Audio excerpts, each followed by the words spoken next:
Good morning, guys. Mapalat-balat pa. Ayan, let's do the morning routine, guys. Una, sipilyo muna. On a train, I remember the way we... So, after magsipilyo, guys, hilamos naman. Malamig sa mukha. Talaga nakaka-energize siya. Every glass I will break and every...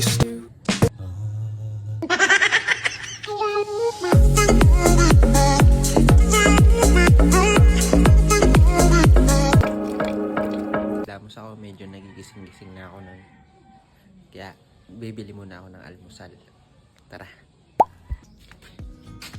Yan, guys, may nabila akong papaya. Ayan. Sama natin sa almusal. Lugaw at saka, ano yan, suman? Suman. Suman saan yun? Suman sa liya. Bigyan natin yung kita. Ayan, dito natin lagay.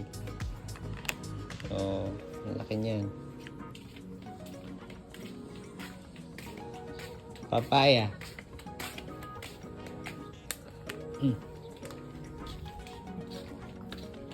Ang bilis niya kumain. Ubus agad. Parang magutom ka rin. Kain na din ako, guys. Spaghetti. Time check, guys. 11:05. Nakaligo na ako pero hindi pa ako nagpalit ng brief tsaka short. Wala pa naman kasing 24 hours. Sayang. Di ba, ma? Punta ko na lang si mama eh. Ayan, kasi nakatulog ako. So, tanghali na. Wala pa kaming ulam. Pero nakasaing naman na. Ayan. Ito na yung sanaing. So, ayun. Mamaya na lang, guys. Mag-aasikaso muna ako ng ulam namin. Bye, ma. So, ayan, guys. Bumili ako ng ulam. Ayan. Shoutout nga pala dito. dali, Ate Belen. Sama ko daw sila sa vlog. Tindahan nila Ate Mayra yan. Bumili din pala ako, guys, ng ano, pineapple. Pineapple juice. Ayan.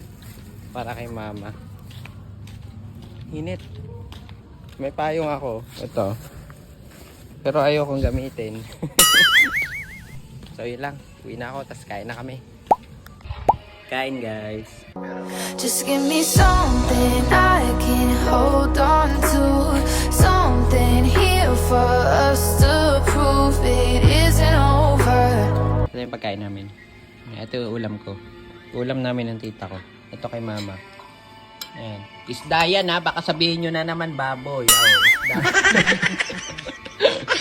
Isda yung pagkain ni mama. Baka sabihin nyo na naman, pinapakain ko na naman ng baboy kaya taba-taba eh. Ayan, isda yan. Kasi ito yung pinapanood namin. Pang 4 days na ngayon. Wildflower. Lala, share ko lang. Bye-bye.